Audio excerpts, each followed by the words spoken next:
analog switch off, dan terbukanya peluang kartel dunia penyiaran.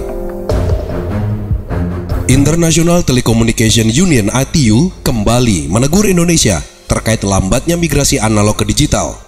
Di ASEAN, hanya Indonesia dan Myanmar saja yang belum melakukan migrasi. Penyiaran digital sendiri merupakan sistem penyiaran terestrial free-to-air menggunakan teknologi digital dengan spektrum lebih sedikit, namun menghasilkan gambar yang lebih jernih. Meski spektrumnya sedikit, namun kanalnya jauh lebih banyak dibanding dengan analog. Menteri Komunikasi dan Informatika Johnny G. Plate memaparkan, dari total 697 lembaga penyiaran, 277 lembaga telah bersiaran secara digital sebagai bagian dari 3 tahapan pelaksanaan ASO dan upaya proaktif dalam persiapan 420 lembaga penyiaran lainnya migrasi ke penyiaran digital. Sehingga dengan migrasinya seluruh kegiatan penyiaran ke digital akan ada frekuensi yang tersisa dan menjadi digital dividend. Lebih mendesak, spektrum kosong ini bisa dimanfaatkan untuk kepentingan broadband sehingga industri telekomunikasi bisa berkembang pesat. Saat ini perkembangan broadband terhambat karena sudah kehabisan slot frekuensi.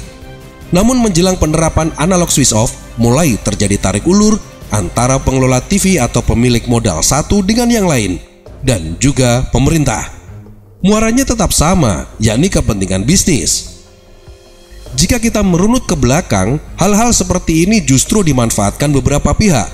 Seperti yang terjadi beberapa waktu lalu saat salah satu asosiasi TV memenangkan gugatan di PT UN dan mencoba menggagalkan eksistensi TV digital.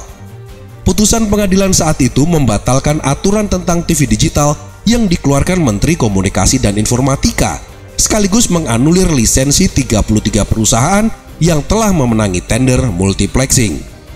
Kontroversi itu terus berlanjut hingga kini. Pemerintah dan pengusaha media masih tarik-menarik soal siapa yang berhak menguasai frekuensi digital.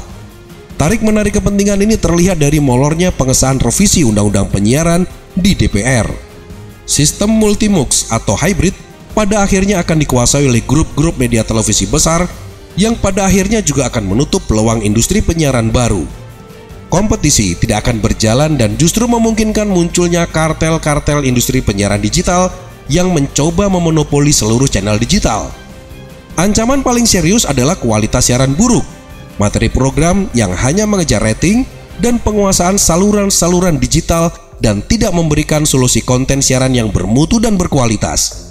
Munculnya Undang-Undang Cipta Kerja yang digadang-gadang bisa menghadirkan solusi di tengah keterlambatan ASO ternyata tidak mampu menetralisir carut-marutnya ketentuan yang diamanatkan dalam Undang-Undang Penyiaran maupun nafas dari Undang-Undang Cipta Kerja yang terbukti juga gagal menutup peluang munculnya mafia, kartel atau bibit penguasa yang mencoba mulai memonopoli ranah TV digital.